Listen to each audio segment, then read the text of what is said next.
আর কয়েকদিন পরই বাগদেবীর আরাধনা, যা জ্ঞান, বুদ্ধি, বিদ্যা, শিল্প ও সঙ্গীতের দেবী আমাদের সকলের সরস্বতী পুজো। নমস্কার বন্ধুরা, আমি শম্পা সান্ডাবানাতে আপনাদের সবাইকে স্বাগতম।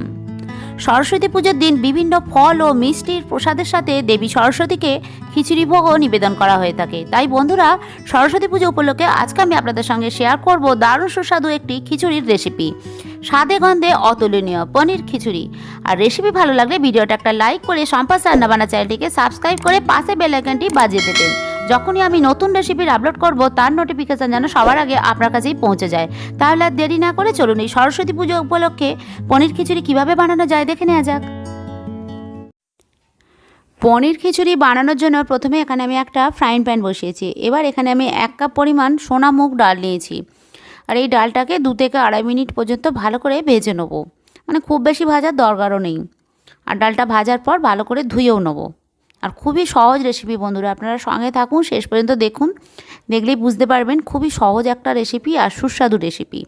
তো ডালটা এখন ভাজা হয়ে গেছে, এবার এটাকে আমি নামিয়ে নিচ্ছি আর ধুয়ে নেব। এবার অন্যদিকে একটা কড়াই বসিয়ে তার মধ্যে সাদা তেল গরম করতে দিয়েছি আর নিয়েছি কয়েক টুকরো পনির। আর পনিরটার মধ্যে শুধুমাত্র একটু নুন দিয়ে ভেজে নেবো। মানে একদম পনিরটা নরম টাটকা পনির হচ্ছে, সেজন্য খুব বেশি ভাজলে পনিরটা শক্ত হয়ে যাবে আর ভেঙে যাওয়ারও সম্ভাবনা থাকে। তবে বন্ধুরা, আপনাদের যদি একটু পুরনো বা আগের দিনের পনির হয় তাহলে নুন হলুদ দিয়ে একটু কড়া করে ভেজে নেবেন, তাতেও খেতে খুব ভালো হবে। তো পনিরটা নরম, সেই জন্য একটু অল্প করেই ভাজছি। তো এখন মোটামুটি আমার হয়ে গেছে পনিরটা, এবার এগুলো তুলে নেবো। এর আগেও বন্ধুরা আমি সরস্বতী পুজো উপলক্ষে বিভিন্ন রেসিপি আগেই আমি শেয়ার করেছিলাম, আমার চ্যানেলে দেওয়া আছে। তো আপনারা চাইলে দেখে নিতে পারেন, তার লিঙ্ক ডেসক্রিপশান বক্সে দেওয়া থাকবে। এখন যে অবশিষ্ট তেলটা আছে তার মধ্যে একটা দারচিনি দিলাম আর 3টে ছোটো এলাচ দিলাম। এর চেয়ে বেশি ফোড়ন আর এখানে কোনো দরকার নেই। তো এই ফোড়নটাকে একটু হালকা নাড়াচাড়া করে ভেজে নিচ্ছি। ভীষণই সুস্বাদু হয়েছিল খেতে বন্ধুরা, খুবই ভালো লেগেছিল, তাই আজকে আপনাদের সঙ্গে আমি শেয়ার করলাম। আর সরস্বতী পুজোর দিন এরকম নিরামিষ পনির খিচুড়ি থাকলে কিন্তু খুবই ভালো লাগে খেতে। আর সরস্বতী পুজোর দিন তো মা সরস্বতীকে খিচুড়ি ভোগ নিবেদন করাই হয়ে থাকে, তাই না? তো এখন আমি এখানে একটু ঘি দিয়ে দিলাম। আপনারা চাইলে আরও বেশি করে ঘি দিতে পারেন, স্বাদ বাড়বেই। খিচুড়িতে যতই ঘি দেওয়া হবে ততই কিন্তু বেশি সুস্বাদু হয়। তো ঘি আর তেল ভালো করে মিলিয়ে নিয়েছি। এবার এখানে জল ঝরানো গোবিন্দভোগ চাল নিয়েছি। চালটা আগে থেকেই ভালো করে ধুয়ে আমি একদম শুকনো করে জলটাকে ঝরিয়ে রেখেছি। জল থাকলে কিন্তু চালগুলো যখন খিচুড়ি হয় সেই চালগুলো একটা দলা পাকিয়ে যায় নিচে, মানে বাসনের মধ্যে আটকে একটা ডেলা ডেলা পাকিয়ে যায়, আটকে যায়, সেটা ভালো লাগে না। তো সেই জন্য এইভাবে চালটাকে ভেজে নিলে খিচুড়ি দলাও পাকাবে না আর সুস্বাদুও হয়। তখন চালটা একটু ওপর দিক করে মধ্যিখানটা একটু খালি করে দিলাম। এখন এখানে 1 চামচে আদা বাটা দিলাম। এই 1 চামচ আদা বাটাটা যতক্ষণ না পর্যন্ত কাঁচা গন্ধ যাবে ততক্ষণ এটাকে ভালো করে ভেজে নিতে হবে চালের সাথে মিলিয়ে। আপনারা চাইলে ঘি আর তেল যখন দিলাম সেই সময়ও ভাজতে পারেন, কিন্তু ওই সময় গায়ে অনেক সময় ছিটা আসে। তো এইভাবে এই পদ্ধতিতে ভাজলে গায়ে ছিটেও আসবে না আর আদার কাঁচা গন্ধও চলে যাবে, খিচুড়ির স্বাদও কিন্তু ভালো হবে। দেখুন এবার চালের সাথে ভালো করে মিলিয়ে দিয়ে আরও কিছুক্ষণ এটাকে নাড়াচাড়া করে ভেজে নেব। চাল যত ভালো করে ভাজা হবে খিচুড়ির স্বাদও কিন্তু ভালো হবে আর নিচে দলাও পাকাবে না, যেটা আগে আপনাদের বললাম। খুবই ভালো লেগেছিল খেতে বন্ধুরা। আপনাদের কার কার ভালো লাগে খিচুড়ি খেতে আমার মতো, সেটা আমাকে কমেন্টের মাধ্যমে জানাবেন। আপনাদের কমেন্ট আমার পড়তে খুবই ভালো লাগে। দেখুন চালটা বন্ধুরা ভালো করে ভেজে নিয়েছি। এবার এটাকে নামিয়ে আমি ঠান্ডা হতে দেবো। আর বেশি কিছু উপকরণ লাগে না, খুব কম সামান্য উপকরণ, মানে যেগুলো হাতের সামনে থাকে রান্নাঘরে, সেটা দিয়েই কিন্তু বানানো যায়। আর সরস্বতী পুজোর দিন কিন্তু খিচুড়ি আমাদের প্রত্যেকটা বাঙালি বাড়িতেই বেশিরভাগ হয়ে থাকে, তাই না? তো আপনারাও বাড়িতে বানান সরস্বতী পুজোর দিন। এবার এখানে গরম জল করতে দিয়েছি ডেচকিতে আর 2টো তেজপাতা দিয়ে দিলাম। আর যে ডালটা আমি ভেজে ধুয়ে রেখেছিলাম সেটা আমি এর মধ্যে দিয়ে দিলাম। কারণ গোবিন্দভোগ চাল সেদ্ধ হতে খুব বেশি সময় লাগে না, কিন্তু ডাল একটু সময় হতে সেদ্ধ লাগে, তাই না? তাই ডালটা আমি একটু আগেই দিলাম। একটু ফুটে গেলে তারপর আমি এর মধ্যে বাকি সব উপকরণগুলো মেলাবো। তো এখন ডালটা একটু ঢেকে দিলাম 5 থেকে 7 মিনিট পর্যন্ত, একটু ফুটে যাক, তারপর মানে পুরোপুরি সেদ্ধ হবে না, একটু ফুটে গেলেই হবে। আর ডালটা যাতে কাঁচা না থাকে সেই জন্য আমি আগে প্রথমেই দিলাম, কাঁচা থাকলে খিচুড়ির স্বাদটাই নষ্ট হয়ে যাবে, তাই না?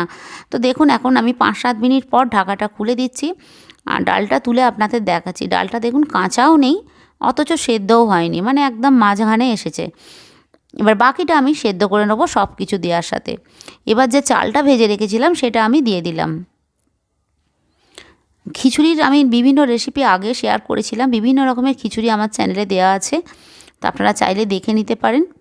আর সরস্বতী পুজোর দিন খিচুড়ির প্রত্যেকটা বাঙালি ঘরেই বেশিরভাগ হয়ে থাকে। মা সরস্বতীকে নিবেদনও করা হয় ভোগ হিসেবে।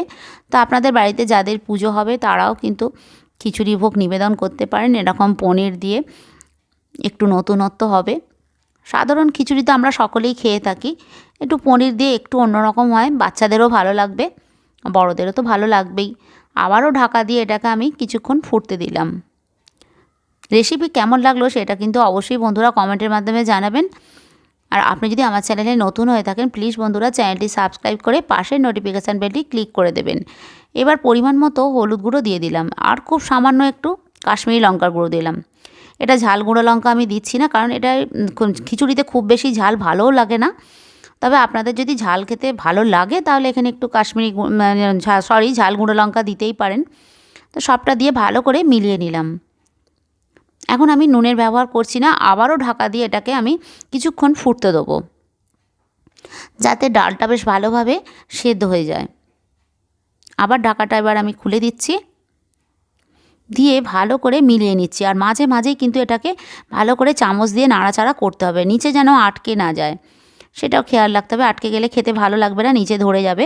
এবার ছাড়ানো কড়াইশুঁটি দিয়ে দিলাম। শীতকালে সব রান্নাতেই আমরা কড়াইশুঁটির ব্যবহার করে থাকি।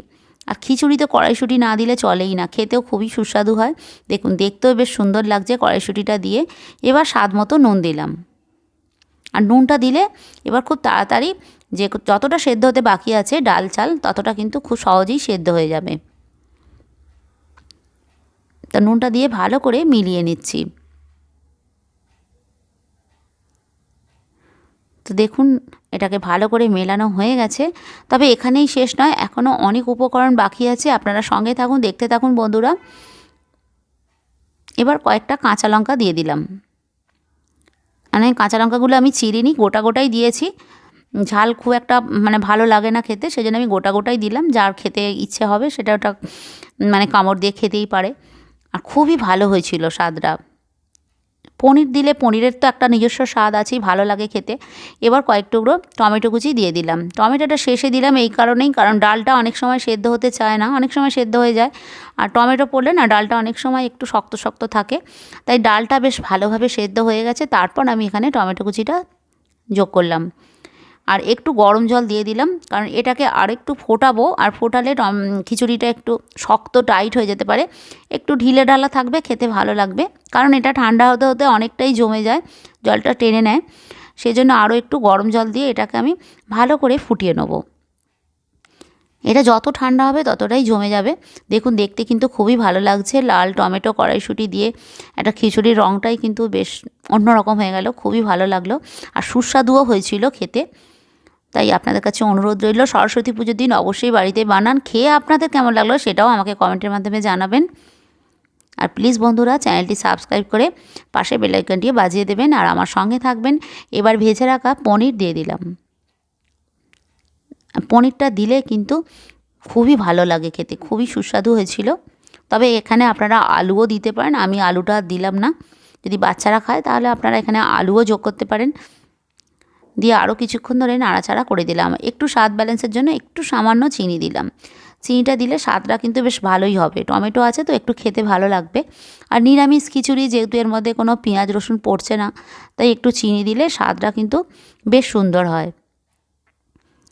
সবটা ভালো করে মিলিয়ে নিয়েছি। এবার এখানে এক মুঠো কিশমিশ দিলাম। এখানে আপনারা কাজু বাদামও দিতে পারেন, আমি কাজু বাদামটা দিলাম না। আর কিশমিশটা দিলে খেতে খুব ভালো লাগবে, মুখে পড়বে, বেশ সুন্দর হবে খেতে। আরও একটু ভালো করে মিলিয়ে দিচ্ছি। দেখুন দেখতে কত সুন্দর লাগছে, খুবই লোভনীয় হয়েছে, আর সত্যি খেতে খুব ভালো হয়েছিল বন্ধুরা।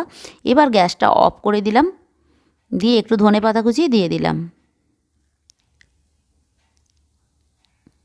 তো ধনেপাতাটা দিয়ে দেখুন খিচুড়িটা একটু নাড়াচাড়া করে দিলাম। রান্নাটা আমার একদম রেডি। এবার আমি এটা নামিয়ে গরম গরম সার্ভ করব।